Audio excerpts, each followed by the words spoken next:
மாதா தொலைக்காட்சி அன்புள்ளங்கள் அனைவருக்கும் அன்பான வாழ்த்துகளும் வணக்கங்களும். தவறுகள் செய்யாத மனிதர்கள் இல்லை, அதை திருத்திக் கொள்ளாதவர்கள் மனிதர்களே இல்லை என்ற இந்த சிந்தனையுடன் இன்றைய வந்ததும் தந்ததும் நிகழ்ச்சி வாயிலாக உங்களை சந்திப்பதில் நான் பெருமகிழ்ச்சி அடைகின்றேன்.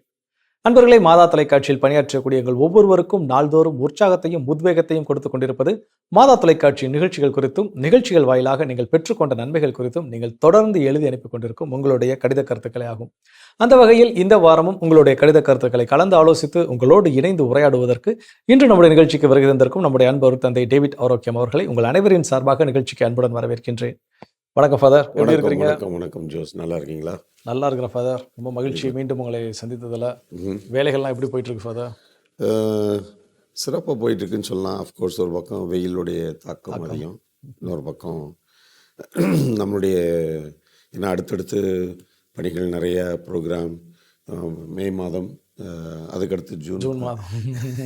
அதனால் நம்ம மக்களுக்கு ஒவ்வொரு மாதமும் அந்த மாதங்களுடைய சிறப்பிற்கு ஏற்றாற் போல் புதிய நிகழ்ச்சிகள், புதிய என்ன சொல்கிறது, கருத்தின் அடிப்படையில் நிறைய விஷயங்கள் நம்ம செய்யணும்னு செஞ்சுக்கிட்டே இருக்கிறோம்.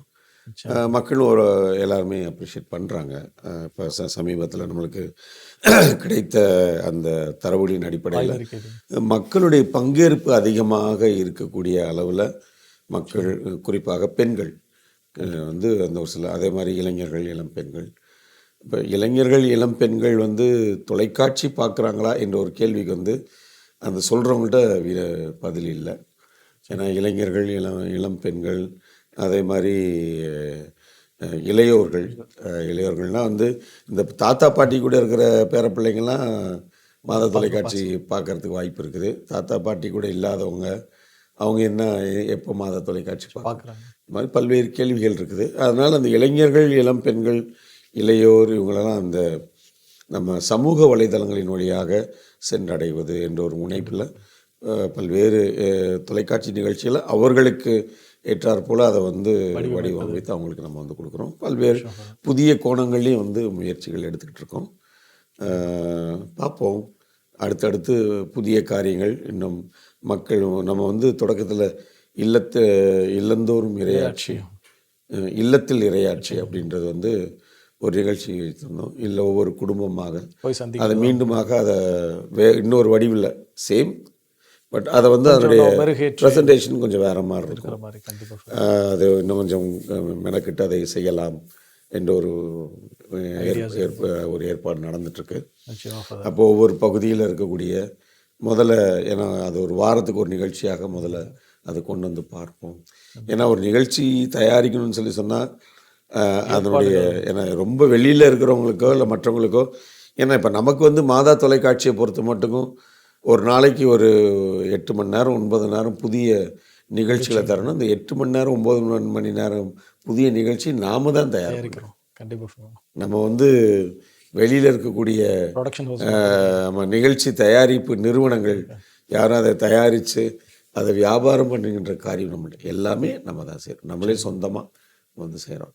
அப்படின்னு போகும்போது அந்த 8 மணி நேரம் 9 மணி நேரம், அது சிறப்பான நாட்களில் ஒரு 10 மணி நேரம் 12 மணி நேரம் முழுக்க புதிய நிகழ்ச்சிகளும், அவ்வளோ நிகழ்ச்சிகளையும் அதற்கு ஒவ்வொரு நிகழ்ச்சிக்கும் ஒரு டீம் அதை ஷூட் பண்ணி, அதை எடிட் பண்ணி, அதை QC பார்த்து அதை டெலிகாஸ்ட் வரைக்கும் கொண்டு போகணுன்றது அது ஒரு பெரிய விஷயம். அதாவது அதை எப்படி மக்களுக்கு அதை புரிய வைப்பது என்பது கொஞ்சம் சிரமமான விஷயம். ஏன்னா அவங்க ஈஸியாக, எல்லாருமே ரொம்ப ஈஸியாக நினைக்கிறாங்க.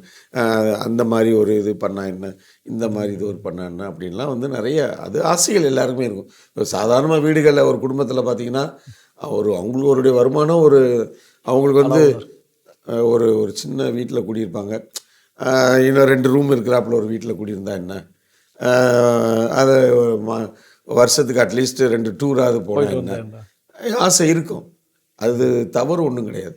ஆனால் அதற்கு என்ன வழிவகை இருக்கிறது, அவங்களுடைய வருமானம் அவங்களுக்கு அந்த அளவுக்கு இருக்குதா, அவங்களால அதை ஏதாவது பணம் சேமித்து இல்லை ஏதாவது கைமாற்ற வாங்கி பண்ணால் திருப்பி கொடுக்கறதுக்கு வழிவகை இருக்குதா, அப்போ பிள்ளைங்களை படிக்கிறதுக்கெலாம் என்ன பண்ணும், இதெல்லாம் நம்ம அவங்க யோசிப்பாங்க இல்லையா. அப்போ நம்மளும் அது மாதிரி யோசிக்க வேண்டியிருக்கு. அப்போ ஒன்று செய்ய வேண்டும் என்று சொன்னால் அதற்கான எல்லாமே நம்மள்கிட்ட இருந்தால் நம்ம செய்கிறதுக்கு வழியா அதை தயாரிப்பதற்கான வழிவகைகளை எல்லாம் பார்த்து பார்த்து தான் சொல்கிறாங்க.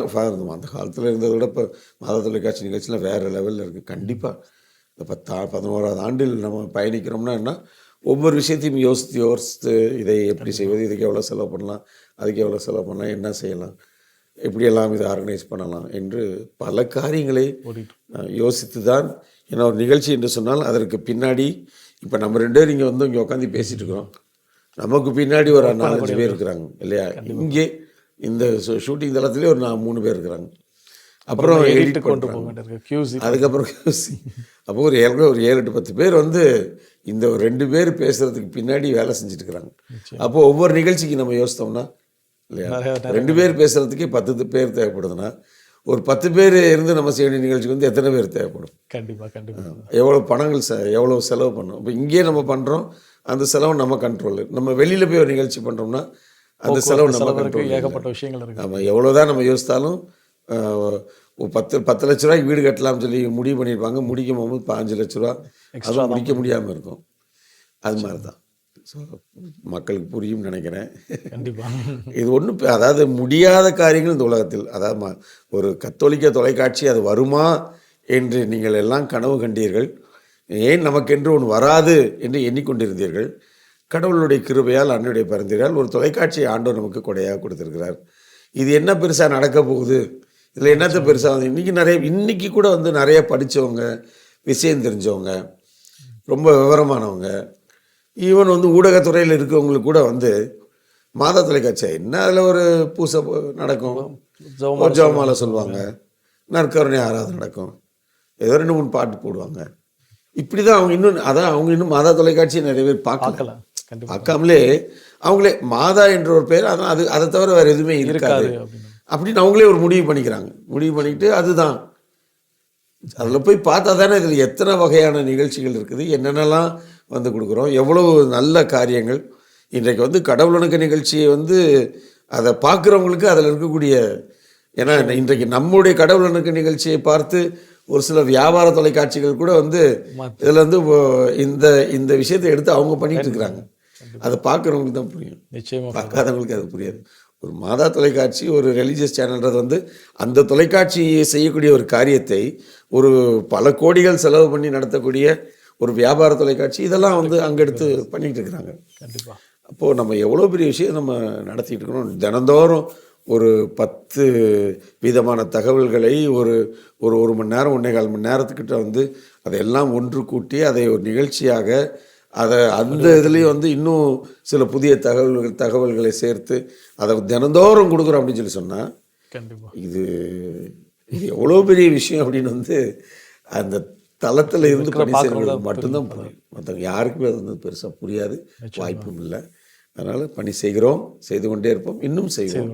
ஆனால் உங்களின் ஆதரவு, உங்களுடைய சப்போர்ட், உங்களுடைய ஜபம் இது இல்லாமல் ஒன்றுமே பண்ண முடியாது. நம் மாதா தொலைக்காட்சி பார்க்கின்ற ஒவ்வொரு இனிய இதயமும் இது நமது தொலைக்காட்சி, இதை நாம் தாங்க வேண்டும். வியாபார தொலைக்காட்சிக்கு நீங்கள் விரும்பியே விரும்பாமலும் அதுக்கு பணம் கொடுத்துட்டு தான் இருக்கிறீங்க.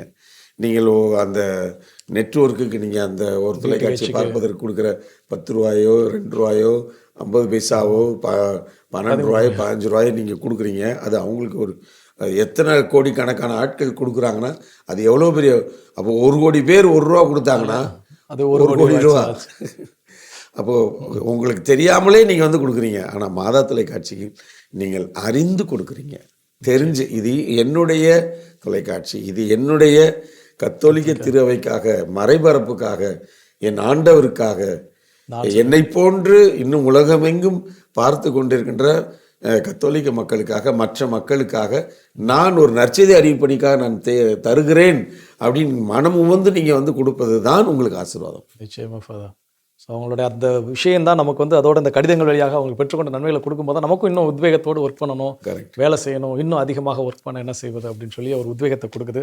ஸோ அந்த வகையில் நம்மளுடைய இல்லை கண்டிப்பாக, ஏன்னா நம்முடைய அன்பர்களுக்கு இங்கே அந்த ஒரு நிகழ்ச்சி தயாரிப்பு அப்படின்னா அதற்கு பின்னால், அதற்கு ஷூட்டிங் முடிக்கிறதுக்கு முன்னாடி, ஷூட்டிங்க்கு அப்புறம், ஷூட்டிங் டைமில் அப்படின்னு பண்ணக்கூடிய வேலைகள் என்னங்கிறத நிச்சயமாக நீங்கள் சொன்னதில் புரிஞ்சிருப்பாங்க.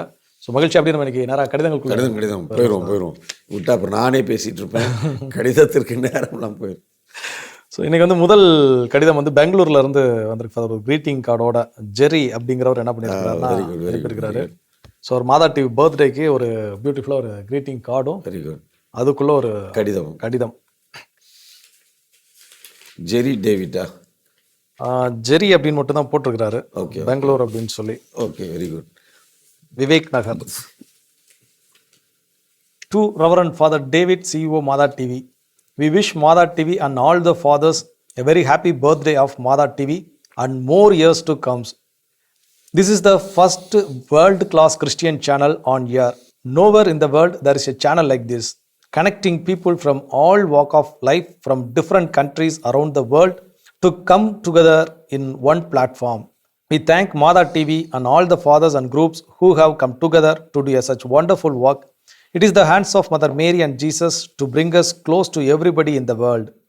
All the programs are so well conducted, from morning mass, early morning talks by the groups and fathers, music, games, doctors talk, adoration, churches and places in and around in Chennai, 3 p.m. Divine Mercy, Team Father Hymns on Saturdays, 1 p.m. Sunday English Mass with Reverend Father Richie Vincent and other fathers from other churches. It is so good to see and hear that. On Sunday, 4th February, Father Richie Vincent was praying for the healing service Sunday, was inspired by us. I got a lot of miracles from Mada TV. Thank you. Even when Father Gobi and other new fathers which have now joined Mada TV, so many are there, like letter reading, Bible talks, sports, Pongal programs and others. Reverend Father David, we will support Mada TV in all ways. Our hand are ready to help Mada TV anytime and any day. We love Mada TV. Cheers for Mada TV. Hip hip hurray அப்படின்னு சொல்லி மகிழ்ச்சியாக வெளிப்படுத்தியிருக்கிறாங்க. Mother Mary bless our Madha TV and everybody who works there. Thank you fathers and teams. Your faithfully Jerry, Vivek Nagar, Bangalore. இப்போ தான் நான் வந்து இந்த letter ஜெரி அவங்க வீட்டிலேருந்து வரும்ன்றது எனக்கு தெரியாது. ஆனால் மாதா டிவிக்கு நம்ம எல்லாருமே ஒன்றா சேர்ந்து உதவி செய்யணும் அப்படின்னு நம்ம தான் இப்போ தான் சொல்லி வாய் மூடலை. அவர் கடிதம் எழுதியிருக்கிறாரு. மாதா தொலைக்காட்சினால இவ்வளோலாம் பிரயோஜனமாக இருக்குது, நல்லா சந்தோஷமாக இருக்கிறோம், நல்லா ஜெபிக்கிறோம், நாங்கள் எல்லாருமே உதவி செய்வோம், எப்போவுமே ஜெபிப்போம், எங்களால் முடிஞ்சதை நாங்கள் செய்வோம். மாதா தொலைக்காட்சி பல்வேறு மக்கள் பல்வேறு நாடுகளில் இருக்கிறவங்க எல்லாத்தையும் ஒன்றா இணைக்குது. அவர் ஒன்றும் சொல்லியிருந்தார், இதுதான் இந்த ஒன்லி தொலைக்காட்சின்னு சொல்லியிருந்தார். இல்லை, ஆக்சுவலாக உலகத்தில் வந்து நம்ம பல ஆண்டுகளுக்கு முன்னால் அமெரிக்காவில் மதர் அஞ்சலிக்கு அவங்களால் ஆரம்பிக்கப்பட்ட இடபிள்யூ இன்டர்னல் டெலிவிஷன் நெட்வொர்க் ஏறக்குறைய 45 ஆண்டுகளாக அளவிலாக மிகப்பெரிய நெட்வொர்க். அது வந்து இன்றைக்கி வத்திக்கானிலிருந்து ஒளிபரப்பக்கூடிய திருத்தந்தையினுடைய அத்தனை நிகழ்ச்சிகளுக்குடைய ஆங்கில மொழிபெயர்ப்பும் ஆங்கில அந்த பின்னுரை, என்னது வாய்ஸ் ஓவர்னு சொல்லி சொல்லுவாங்க, அது எல்லாமே வந்து இந்த இடபிள்யூடிஎன் தான் வந்து எடுத்து செய்கிறாங்க. ஆங்கிலம், ஃப்ரெஞ்சு, ஸ்பானிஷ் போன்ற முக்கிய மொழிகளில் அவங்க கொடுத்துட்ருக்குறாங்க. நம்ம அவங்க கூட லிங்கில் இருக்கோம். 2 மாதங்களுக்கு முன்னாடி கூட வந்து 2வது முறையாக இடபிள்யூடியினுடைய இன்டர்நேஷ்னல் மேனேஜர் நம்ம விசிட்டுக்கு வந்து போனாங்க. 2 நாள் இருந்தாங்க. அது மாதிரி பெரிய பெரிய காரியங்கள். நமக்கு முன்னாடி இந்தியாவில் ஷாலம் டிவி இருக்குது, குட்னஸ் டிவி இருக்குது. Maybe our Tamil very first Tamil channel அப்படின்னு சொல்கிறத நம்ம மட்டும்தான், அதில் சந்தேகம் இல்லை. ஆனால் கத்தோலிக்க தொலைக்காட்சி வந்து இந்தியாவிலே வந்து சொல்லப்போனால் நமக்கு முன்னாடி ஷாலம் டிவி ரொம்ப மூத்தவங்க. அதுக்கடுத்து பிரார்த்தனா பவன்னு வடநாட்டில் ஒரு தொலைக்காட்சி. அதுக்கடுத்து குட்னஸ் வந்து 2011 நினைக்கிறேன், நம்ம வந்து 2014. அதற்கடுத்து ஆந்திராவில் திவ்யவாணி. ஏறக்குறைய இப்போ 6 தொலைக்காட்சிகள் இந்தியாவில் இருக்குது. அவங்க சரி நம்ம மேலே இருக்கிற ஒரு அன்பினால் மிகுதியால் சொல்கிறாரு. பட் இருந்தாலும் மக்களுக்கு வந்து உண்மையான தரவுகள் தெரிந்து அவர்கள் வைத்திருப்பது ரொம்ப நல்லது தான். ஏன்னா நம்ம மட்டும் நாங்கள் தான் அப்படின்னு சொல்கிறதுக்கு இல்லை. ஆனால் கடவுளுடைய கிருபையால் வந்து இது ஒரு பெரிய காரியம். அதாவது என்னென்னா, நான் பல இடங்களில் நான் சொல்லுவேன், பொதுவாக ஒரு நன்கொடை கொடுப்பது இல்லை, ஒரு நன்கொடை ஒரு கோயில் கட்டுறதுக்கு நன்கொடை ஈஸியாக கொடுத்துருவாங்க. ஏன்னா அது வந்து கல்வெட்டுலலாம் போடுறாங்க.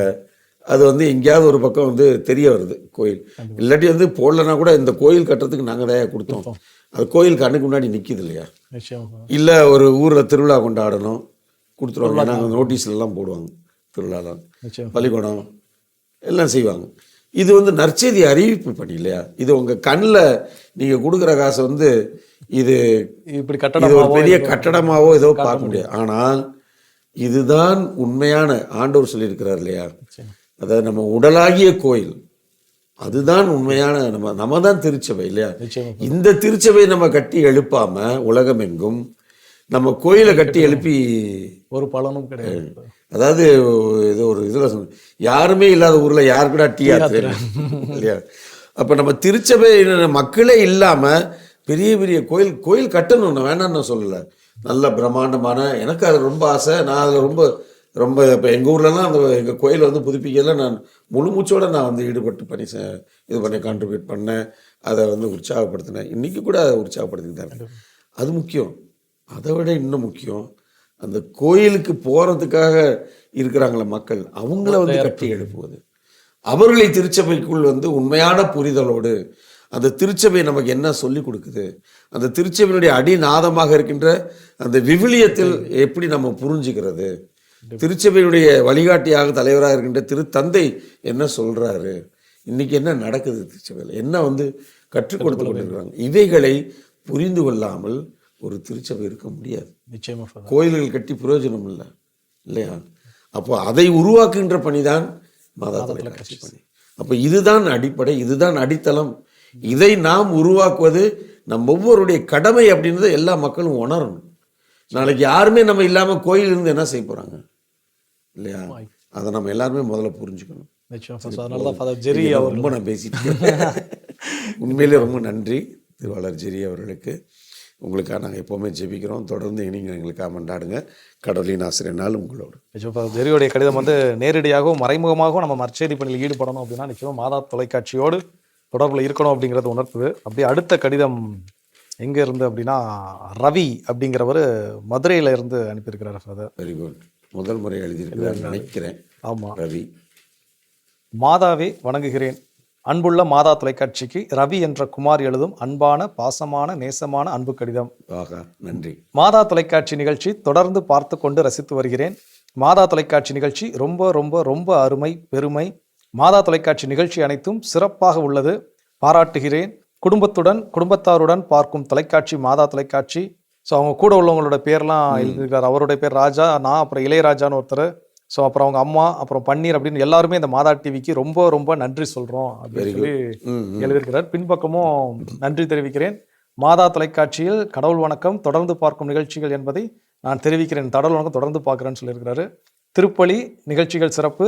மாதா டிவியே வாழ்த்தும் உள்ளம். ரவி என்ற குமார், இளையராஜா, பன்னீர் குடும்பம் அப்படின்னு சொல்லி என்னமோ பிவி குளம் பங்கை சார்ந்தவன். மாதாவுக்கு கோடி நன்றி, மாதா டிவிக்கு நன்றி நன்றி, மாதாவை வணங்குகிறேன் அப்படின்னு சொல்லி ஃபுல்லாக அவருடைய இதில் நன்றி நன்றிங்கிற வார்த்தை தான் நிறையா இருக்குது. மதுரைக்காரங்க சும்மா லேஸ் போட்டாலும் ரொம்ப பாசக்காரங்க. நான் சமீபத்தில் ஒரு இது பார்த்தேன். அதாவது இந்த அந்த ஊரை வந்து ப்ரொமோட் பண்ணுறது அப்படின்னு உலகத்தில் எடுத்துட்டா அதில் மதுரைக்காரங்க மாதிரி எவனும் முடியாது. எதுவாக இருந்தாலும் மதுரைக்காரங்க தான். அவன் ஒருத்தங்க நல்லா திடீர்னு பார்த்தீங்கன்னா சினிமாவில் ஒருத்தன் பயங்கரமாக பண்ணிட்டு இருக்கான். யாரும் மதுரைக்காரங்க மாதிரி எவனும் முடியாதுடா. ஒருத்தன் நல்ல தோசை சுடுறான்னா யார் மதுரைக்காரங்க மாதிரி. அது வந்து எதுவாக இருந்தாலும் அந்த மதுரை அப்படின்ற ஒரு வார்த்தையை வந்து முன்னாடி கொண்டு வந்து நிப்பாட்டுறதுல வந்து அது அந்த மதுரை மக்களுக்கே உரித்தான ஒரு தனி சிறப்பு. மதுரை பற்றி சொன்னா உங்களுக்குள்ள ஒரு என்னே அறியாமலே ஒரு இமோஷன் ஆகிட்டேன். பார்த்தீங்களா? பிபி குளம் அது வந்து ஒரு சில ஆண்டுகளுக்கு முன்னால் உருவாக்கப்பட்ட ஒரு சின்ன பகுதியிலிருந்து, புதூர்லேருந்து பிரிக்கப்பட்ட ஒரு சின்ன பங்கு. நல்ல மக்கள் அந்த ஏரியாவில் இருக்கிறாங்க. ஸோ அங்கேருந்து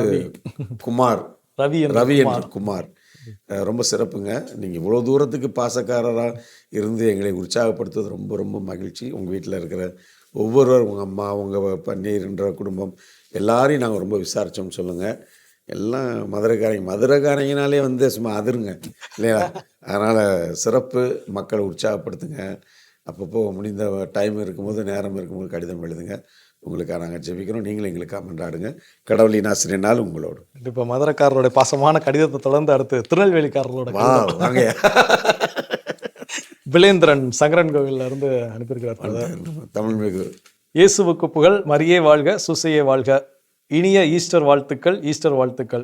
உலக மக்களின் அன்பு ஆன்மீக தொலைக்காட்சி தமிழ்மிகு மாதா தொலைக்காட்சியில் ஆன்மீக தமிழ்மிகு ஆயர்கள், அருட்தந்தையர்கள், பணியாளர்கள் மற்றும் அனைத்து தமிழ்மிகு உள்ளங்களுக்கும் அவர்களின் பாசமிகு குடும்ப உறுப்பினர்களுக்கும் என் குடும்பத்தாரின் இனிய எளிய உயிர்ப்பு பெருவிழா வாழ்த்துகளும் கோடான கோடி ஜபங்களும் வாழ்த்துகளும் உரித்தாகுக. கடந்த 22/3/24 அன்று நம் மாதா தொலைக்காட்சியில் நற்கருணை ஆராதனை பயபக்தியுடன் வழிநடத்திய தமிழ்மிகு அருத்தந்தையர்கள் ஐவருக்கும் மாதாவின் அருளும் தூய ஆவியாரின் அரவணைப்பும் கோடான கோடிகள். மேலும் அன்றைய நற்கருணை ஆராதனை தமிழ்மிகு தமிழக கத்தோலிக்க ஆயர்களின் கருத்துப்படி ஏப்ரல் மாதத்தில் நடைபெறவுள்ள பாராளுமன்ற தேர்தலில் சாதி சமயமற்ற ஜனநாயக ஆட்சி செய்யக்கூடிய இந்திய அரசியலமைப்பின்படி அன்பு, அமைதி, சமாதானம், சகோதரத்துவம் கொண்ட நல்ல உள்ளம் கொண்ட அனைவரையும் வேறுபாடின்றி இந்திய அரசியலமைப்பின் வரம்பில் தலைவர்கள் அன்பு, அமைதி, நேர்மை கொண்ட நல்ல தலைமையை தேர்ந்தெடுக்க அன்னை மரியாளின் தூண்டுதலிலும் தூய ஆவியாரின் தூண்டுதலிலும் கிடைக்க வேண்டும் என்று மிகவும் பணிவுடன் என் குடும்பத்தாருடன் மாதா தொலைக்காட்சி வழியாக மண்டியிட்டு ஜெபிக்கின்றோம் அப்படின்னு சொல்லி ஸோ அந்த அடரேஷன் அதை பெருசாக சொல்லியிருக்கிறாரு. அந்த கடிதம் நன்றின்னு வந்தால் இந்த கடிதம் வாழ்த்துன்னு பிலேந்திரன் கிட்ட. பிலவேந்திரன், தமிழ்மிகு பிலவேந்திரன் ஐயா அவர்களுக்கு ரொம்ப ரொம்ப நன்றி. அதான் என்னன்னு கேட்டிங்களா, இன்றைக்கி ஒரு சில ஜோக் அப்படியே கனெக்ட் பண்ணி ஒரு இதில் வந்து எல்லோரும் வந்து மதுரைக்கு போனீங்கன்னா அப்படியே வந்து ஒரு அடிக்கிறாங்க, மசாஜ் பண்ண மாதிரி இருக்கும். அது கோயம்புத்தூர் வந்து மசாஜ் பண்ண மாதிரி இருக்கு. திருநெல்வேலி பக்கம்லாம் போய் பேசுகிறாத ஒரே வாயில் அருவால போட்டுறேன். பேச்செல்லாம் கிடையாது, ஒரே. ஆனால் பிலவேந்திரன் ஐயாருடைய கடிதம் வந்து அப்படி இல்லை. அது வந்து ஒரு அப்படியே தமிழ் சொற்களை அப்படியே உடம்பெல்லாம் போட்டு அப்படியே ஒரு மசாஜ் பண்ண மாதிரி கேட்கும் போதே ஒரு மகிழ்ச்சி, ஒரு நிறைவு. ஏன்னா அவர் அந்த சொல்லாடல் எனக்கு ரொம்ப பிடிக்கும். தமிழ்மிகு அப்படின்னு ஒரு பெயர் எழுதினா ரொம்ப நல்லா இருக்குமே அப்படின்னு சொல்லி, அது உண்மையிலேயே ஒரு வித்தியாசமான ஒரு அணுகுமுறை, நல்ல ஒரு சிந்தனையாக ஒரு மொழியை உற்சாகப்படுத்துவதற்கான ஒரு நல்ல. ஏன்னா அந்த தமிழ் மொழிக்கு மட்டும்தான் அப்படி சொல்கிறதுக்கான வாய்ப்பு இருக்கும் எனக்கே படுது. ஒரு தமிழ் சொல்ல தான் வந்து ஒரு பெயராகவே பயன்படுத்த முடியும். தமிழ்ச்செல்வன், தமிழ்ச்செல்வி, தமிழ் குமரன் அப்படின்லாம் வந்து நம்ம தமிழ் மொழிக்கு மட்டும்தான், வேறு எந்த மொழியிலையும் வந்து சொல்கிறதுக்கு வாய்ப்பும் இல்லை, வழியும் இல்லை, இல்லைங்களா? ஆமாம். அதனால் உங்கள் கடிதம் அந்தளவுக்கு ஒரு மகிழ்ச்சி, நிறைவு, ரொம்ப ரொம்ப மகிழ்ச்சி, சந்தோஷம். நல்லா இருங்க, எங்களுக்காக மன்றாடுங்க, நாங்கள் உங்களுக்காக மன்றாடுறோம். கடவுளின் ஆசிரியர் உங்களோடு. சிறப்பு ஃபாதர். எனக்கு வந்து அப்படியே 3 கடிதங்களோடு, ஆனால் இருந்தாலும் ரொம்ப மகிழ்ச்சியான பகிர்வுகள் ஃபாதர். நிச்சயமாக ஸோ ரவி அவர்களுடைய கடிதமாக இருக்கலாம், அப்புறம் அல்வா போன்ற நம்முடைய பிலேந்திரன் ஐயாவுடைய கடிதமாக இருக்கலாம். ஒரு விதத்தில் எனக்கும் கொஞ்சம் மகிழ்ச்சி, உங்கள் ஊருக்காரருடைய கடிதம் ஒன்று அந்த மாதிரி உங்கள் ஊர் கடிதம் ஒன்று வந்திருக்கு. ஸோ சிறப்பு ஃபாதர். நிகழ்ச்சியோட நிறைவு சின்ன சபத்துடன் நிகழ்ச்சி. இனியதைகளே, தொடக்கத்தில் நான் அதிகமாக பேசினேன், அதை மீண்டுமா நீங்கள் நினைவில் வைத்துக் கொள்ளுங்கள். இந்த தொலைக்காட்சி என்பது ஏதோ ஒரு திருமண வீடியோ எடுக்கிறது மாதிரி கிடையாது. இதில் நிறைய விஷயங்கள் இருக்கிறது. அதனால் அதில் உங்களுடைய ஜெபத்திலும் உங்களுடைய ஆதரவில் மட்டும்தான் இன்னும் இது சிறப்பாக செயல்படுத்த முடியும். செய்து கொண்டே இருக்கலாம், இன்னும் சிறப்பாக பல்வேறு காரியங்களை நாம் செய்வதற்கு மாதா தொலைக்காட்சியில் இருக்கின்ற ஒவ்வொருவரும் ஆவலோடு இருக்கிறோம். ஒவ்வொரு மறைமாவட்ட தந்தையரும் ஆவலாக இருக்கிறார்கள். எனவே நாம் அனைவரும் ஒன்றிணைந்து நமது திருச்சுவை கட்டி எழுப்புவதிலே, நம்மை கட்டி எழுப்புவதிலே நாம் ஈடுபடுவோம், ஜெபிப்போம். கடவுளின் ஆசிரியனால் நமக்கு உண்டு. கண்களை மூடி மன்றாடுவோம். எங்கள் அன்பை உருவான இயேசு ஆண்டவர், இந்த நாட்களிலே நாங்கள் இந்த வயதானவர்களுக்காக, குறிப்பாக இந்த கோடையினுடைய கடுமையினால் துன்பப்படுகின்ற வயதானவர்கள், மிக எளிய மக்கள், ஏழை மக்கள், வீடு இல்லாதவர்கள், வீட்டிலே சரியான வசதி இல்லாதவர்கள், இவர்களெல்லாம் நாங்கள் எண்ணி பார்க்கிறோம். ஆண்டவரே, அவர்கள் மீது நீ கருணை கூர்ந்தருளும். இதோ இந்த வெயிலினுடைய கொடுமையை தணிவதற்காக நல்ல மழையை கொடுத்து மக்களை நீர் பாதுகாக்கும்படியாக, வழி நடத்தும்படியாக கெஞ்சி கேட்கிறோம். எங்கள் அன்பு தாயே, ஆரோக்கிய அன்னை, எங்களுக்காக பரிந்து பேசுங்களம்மா. என்றும் வாழும் உயிருள்ள இறைவன், தந்தை, மகன், தூய ஆவியார் நம் அனைவரையும் ஆசீர்வதிப்பாராக. ஆமென். ஸோ ரொம்ப மகிழ்ச்சி ஃபாதர். எனக்கு வந்து குறைவான கடிதங்களாக இருந்தாலும் நிறைவான தகவல்கள் அப்படிங்கிறது பரிமாறப்பட்டு இருக்கிறது. நிச்சயம் ஒரு மாதா தொலைக்காட்சியோட நிகழ்ச்சி தயாரிப்பு பணி எப்படி நடக்குது அப்படிங்கிறத சொல்லியிருக்கீங்க. அன்றைய கடிதங்கள் மாதா தொலைக்காட்சிக்கு தங்களுடைய பங்களிப்பு எப்படி இருக்கணும் அப்படிங்கிறத சொல்லியிருக்கிறாங்க. அந்த நன்மைகளை பெற்றுக்கொண்ட ரவி அவர்களுடைய இன்னும் அந்த கடிதம் அப்படியே காதுக்குள்ளே நன்றி நன்றி நன்றின்னு ஓடிக்கிட்டே இருக்குது.